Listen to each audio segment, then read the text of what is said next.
అధికారంలోకి రాగానే 54వ డివిజన్లోని ప్రధాన సమస్య రివిట్మెంట్ వాల్ కంప్లీట్ చేస్తానని మాజీ మంత్రి నెల్లూరు సిటీ టీడీపీ ఎమ్మెల్యే అభ్యర్థి డాక్టర్ పొంగూరు నారాయణ ప్రజలకు హామీ ఇచ్చారు.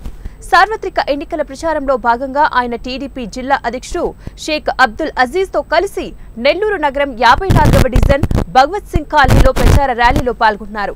ఈ కార్యక్రమానికి ఈ సందర్భంగా వారికి డివిజన్లోని ప్రజలు అడుగడుగునా కూడా నీరాజనాలు పలికారు.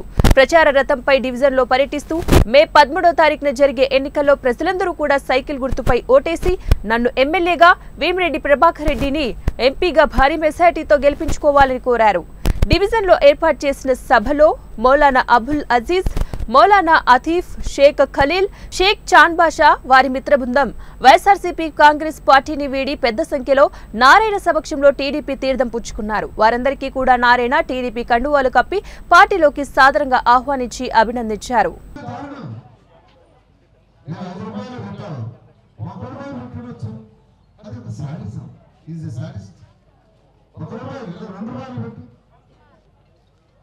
ఇలా ఈ ముఖ్యమంత్రి రాష్ట్రంలో పరిపాలన చేస్తున్నారు.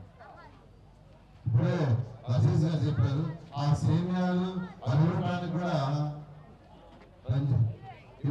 యాక్చువల్ గా రంజాన్ ఆపేశాడు.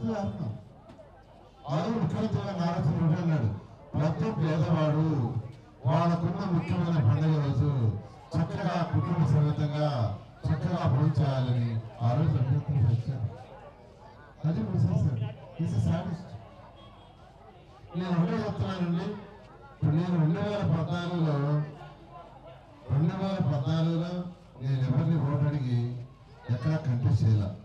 ఇండస్ట్రీస్ తీసుకురావాలా అంటే ఇంట్లో మహిళలు ఉంటారు, వాళ్ళు చిన్న చిన్న పనులు చేసుకుంటుంటారు. చిన్నవి అంటే మైనపుత్తులు చేయొచ్చు, ఇస్త్రాకు తయారు చేసుకోవటం. దానికి వాళ్ళని టెక్నికల్గా డెవలప్ చేసి పాత పద్ధతిలో మోటి పద్ధతిలో కాకుండా వాళ్ళకి స్కిల్ డెవలప్ చేసి వాళ్ళకి కొంత ఎక్విప్మెంట్ కొనిచ్చి వాళ్ళకి చేసుకోవటానికి రూమ్స్ ఏర్పాటు చేస్తే వాళ్ళ ఆదాయం పెరుగుతున్నారు. దానికి అక్కడ ఉన్న స్థలంలో 5 ఎకరాలు అలాట్ చేసాం.